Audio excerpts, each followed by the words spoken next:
আসসালামু আলাইকুম ওরহমতুল্লাহি ওবরাকাতুহ। সম্মানিত ভাই বোনেরা, সবাই কেমন আছেন? আশা রাখি সবাই ভালো আছেন। তো আলহামদুলিল্লাহ, আজকে কিছু গুরুত্বপূর্ণ কথা বলবো ইনশাআল্লাহ তাআলা, যেটা আমার মনের মধ্যে দীর্ঘদিন ধরেই আহ, উকি দিচ্ছে এবং এটা নিয়ে আমি ভাবছি। তো এর আগে ভিডিওর যে title help me help you, bKash এবং নগদ নাম্বার দিয়ে রেখেছি। কারণ আপনারা যদি আমাকে সাহায্য করেন, আমি আপনাদেরকে সাহায্য করতে পারবো।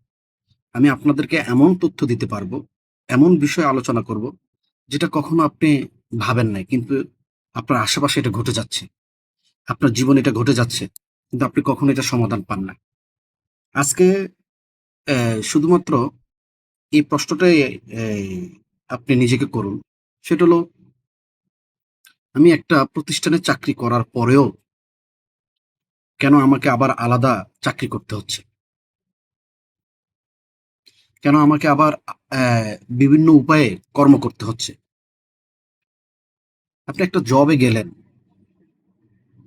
এই কাজ করার পরে আপনি আপনার ফ্যামিলিতে সময় দেওয়ার কথা। আপনার বাচ্চা-কাচ্চা, আপনার স্ত্রী, আপনার স্বামী, আপনার পিতা-মাতা, এদেরকে এদের সাথে সময় কাটানোর কথা। কিন্তু আপনি যে কাজটা করছেন, সে কাজটা করার পরে কিন্তু আপনি পরিবারকে সময় দিতে পারছেন না। আপনাকে বের হতে হলো আরো কিছু অতিরিক্ত ইনকামের জন্য। কারণ আপনি যদি এই অতিরিক্ত ইনকাম না করেন, আপনি যে কাজ করছেন, যে অফিসে কাজ করছেন বা যার আন্ডারে কাজ করছেন, ওই টাকা দিয়ে আপনার ঘর ভাড়া, আপনার পরিবারের খরচ, আপনার সন্তানের স্কুলের খরচ, মাদ্রাসার খরচ বা অন্যান্য খরচ আপনার হচ্ছে না। আপনাকে প্রতিনিয়ত ১৭-১৮ ঘন্টা, ২০ ঘন্টা কাজ করতেই হচ্ছে আপনাকে। আপনাকে কাজ করতে হচ্ছে। এটা শুধু যে গরিব বা মধ্যবিত্ত, তা না। ইভেন কি দেখা যাচ্ছে যে একেবারে যারা সম্পদশালী, হ্যাঁ? তাদের ভিতরেও এটা দেখা যাচ্ছে। তাদের ভিতরেও এটা দেখা যাচ্ছে।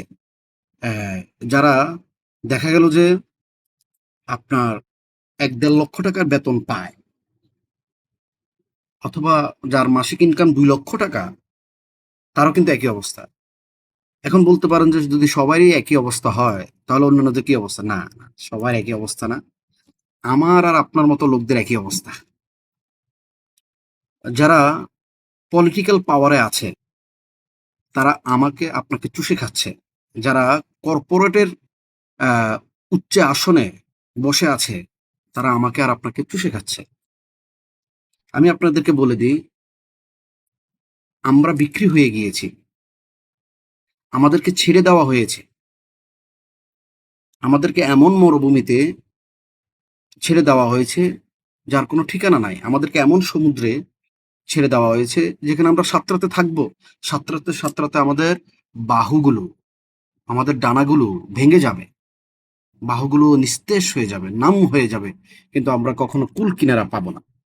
কখনো আমরা পাড়ে উঠতে পারবো না। তাহলে সাধারণ জনগণ আমাদের লাইফে কত দল আসলো, কত দল গেল, কত রাজনৈতিক দল সরকার প্রধান হলো, কত রাজনৈতিক দলের পতন হলো। কিন্তু আমাদের ভাগ্য আমরা কখনো পরিবর্তন করতে পারিনি। আমরা প্রতিনিয়তই মুদ্রাস্ফীতির কবলে পড়ছি। প্রতিনিয়তই অ্যা অ্যা দ্রব্যমূল্যের দাম আকাশ ছোঁয়া। এরকম পরিস্থিতির মুখোমুখি আমরা প্রতিনিয়ত হতে হচ্ছে। আমরা সঠিক সময়ে গ্যাস পাই না। গ্যাসের দাম হঠাৎ করে ২,০০০ হয়ে যায়। হঠাৎ করে ২২০০ হয়ে যায়। আবার হ্যাঁ, বিভিন্ন নাটক চলে। হুট করে বাজারে এসে অ্যা ইনভেস্টিগেশন করে ৳১৩০০ করে দিল। মানে জনগণকে এই যে ভেলকি দেয়। আপনি দেখেন, ১ম এ কি করল? ১-১.৫ মাস এভাবে চলতে থাকলো। ২,০০০, ২,০০০, ২,০০০, ১ মাস কি আরো বেশি। হুট করে নাটক শুরু হলো যে আপনি মানে ভোক্তা অধিকার যে অফিসার গুলো রয়েছে, এরা আপনার কি করলো, ইনভেস্টিগেশন করলে, ইনভেস্টিগেশন করে বিভিন্ন দোকানদারকে জরিমানা করলো, বিভিন্ন ব্যবসায়িককে জরিমানা করলো, করে আবার 1300 টাকা করে দিল। এই যে দুই উপায়ে টাকা ইনকাম করার যে সিস্টেম, এটা আমি আর আপনি কখনো কল্পনা করেছি এটা এমনটা হয় কেন? এটা এমনটা হয় কেন? আজকে আপনি লক্ষ্য করুন কি পরিমাণ মানুষের কষ্ট, কি পরিমাণ মানুষের কষ্ট। পিপাসা মানে পাম্প, মানে যে কোনো ধরনের পাম্প, সিটি পাম্প বলেন, সর্দার পাম্প বলেন, বিপাশা পাম্প বলেন, ভুঁইয়া পাম্প বলেন, তারপরে মানে আরো কত পদ্মা পাম্প, মেঘনা পাম্প, আরো কত পাম্প রয়েছে না? মানে রাস্তাঘাটে দেখলে দেখবেন যে কত নামের পাম্প রয়েছে। এখন এই পাম্পওয়ালারা কি আমাদের কষ্টের কথা চিন্তা করে?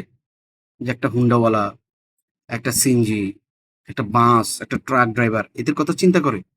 Impossible, never.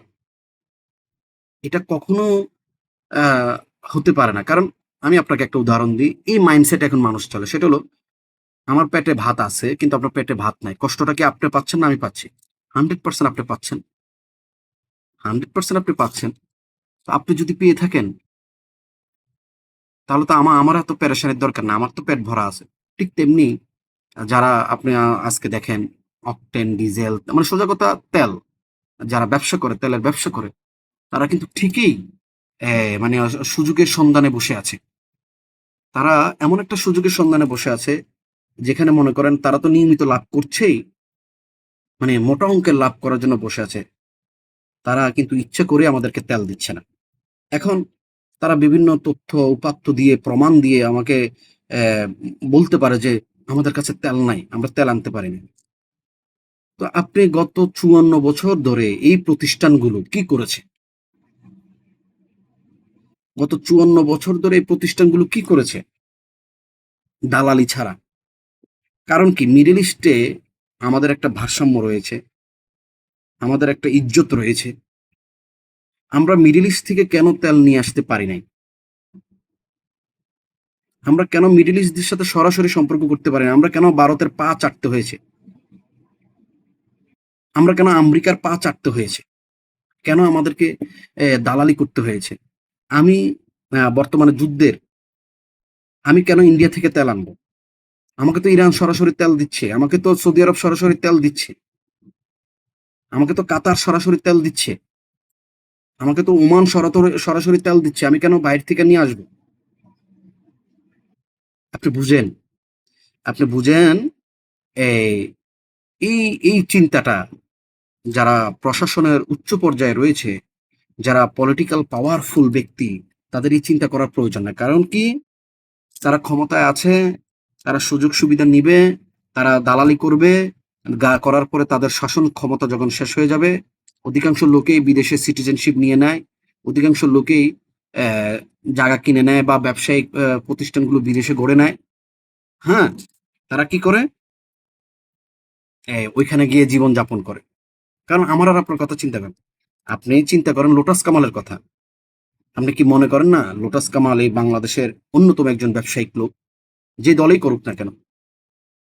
কিন্তু সে কি তার মানে দলীয় সাপোর্টার যারা রয়েছে, কর্মী যারা রয়েছে, মানে নিম্ন পর্যায়ের, তাদের কথা কি চিন্তা করেছে? সপরিবার এখন বিদেশে। এখন বলতে পারেন আহ, তার সাথে যে লিঙ্ক গুলো রয়েছে, আত্মীয় স্বজন, হ্যাঁ, কিন্তু তার আন্ডারে তো হাজার হাজার লোক কাজ করত, হাজার হাজার লোক কাজ করত। তাদের কি অবস্থা? তাদেরকে কোথায় ছেড়ে দেওয়া হয়েছে? তো এই যে রাজনৈতিক হিংসা প্রতিহিংসার যে কবলে আমরা পড়ছি সাধারণ জনগণরা, সেটা বিএনপির সাপোর্টার হোক, আওয়ামী লীগের সাপোর্টার হোক, জামাতের সাপোর্টার হোক, যে কোনো দলের সাপোর্টার হোক না কেন, আমি আর আপনি এই মানে পাটা এবং পুতার যে ঘষাঘষিটা, ওটার মধ্যখানে আমরা। কিন্তু ওরা ঠিকই কি, আজকে আপনি মনে করুন 16-17 বছর তারেক জিয়া, হ্যাঁ, বিদেশে আপনার রয়ে গেছে একদম আরামে। কিন্তু সবচেয়ে বেশি অত্যাচারিত হয়েছে কে? তার মা, তার সমর্থকরা। আর এখন সে এসে সে সেম পজিশন, মানে পূর্বের ফেসিবাদ সরকার যেটা করেছে সেটাই সে করছে। কথা বলছে না, সঠিক সিদ্ধান্ত নিচ্ছে না। জনগণের অভিপ্রায়, জনগণের ইচ্ছা অনুযায়ী সরকার মানে পরিচালনা হচ্ছে না। তো একদিন সেটা ভোলকানোর মতো আস্তে আস্তে আস্তে আস্তে আস্তে আস্তে লাভা উতরাতে উতরাতে উতরাতে হুট করে দেখবেন ফেটে গিয়েছে। আর যখন বাস্ট হবে তখন দেখবেন যে পুরো এলাকায় আগুনে ঝলসে যাবে। তো এটা বুঝতে হবে তাদেরকে। কিন্তু এই ঝলসে যাওয়াটাও ক্ষতিকার হবে আমার আর আপনার। ওরা ঠিকই কি এই দেশ থেকে পালিয়ে যাবে, ওদের ঠিকই কি বিদেশে অবস্থান রয়েছে, আমার আর আপনার নাই। তো আমি এটাই বলতে চাচ্ছি, আমরা বিক্রি হয়ে গিয়েছি, আমাদেরকে ছেড়ে দেওয়া হয়েছে। আমাদের দায়িত্ব কেউ নিবে না, আমাদের দায়িত্ব কেউ নিবে না, অতীতে কেউ নেয় নাই। আমাদের দায়িত্ব আমাদেরকে নিতে হবে, আমাদের অবস্থান আমাদেরকে গড়ে নিতে হবে, আমাদেরকে পড়তে হবে, আমাদেরকে জানতে হবে সঠিক বেঠিক সত্য মিথ্যা ইতিহাস সম্পর্কে আমাকে পরিপূর্ণ জ্ঞান অর্জন করতে হবে। সেটা মিথ্যা ইতিহাস হোক সত্য ইতিহাস হোক আমাকে জানতে হবে। আমি আর আপনি, আমরা যারা সাধারণ জনগণ রয়েছি, বিএনপি আওয়ামী লীগ জামাত বুঝি না, বিএনপি আওয়ামী লীগ জামাত বুঝি না। আমাদেরকে আমাদেরকে একত্রিত থাকতে হবে। আমরা থাকতে হবে যে আমাদের খাদ্যের অধিকার রয়েছে কিনা, আমাদের বস্ত্রের অধিকার রয়েছে কিনা, আমাদের চিকিৎসার অধিকার রয়েছে কিনা, আমাদের শিক্ষার অধিকার রয়েছে কিনা, আমাদের মৌলিক অধিকারগুলো বাস্তবায়িত হচ্ছে কিনা। এগুলো যদি না হয় তাহলে আমরা একত্রিত থাকব।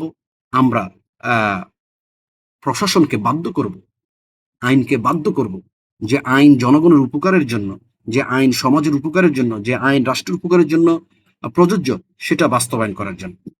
তো সম্মানিত উপস্থিতবৃন্দ, help me help you, help me help you, আমাকে সাহায্য করুন। আমি আপনাদেরকে নিয়মিত বিভিন্ন বিষয়ে ইনশাআল্লাহ তাআলা পরামর্শ দেব। সে পর্যন্ত সবাই ভালো থাকবেন। আসসালামু আলাইকুম ওয়া রাহমাতুল্লাহি ওয়া বারাকাতুহু।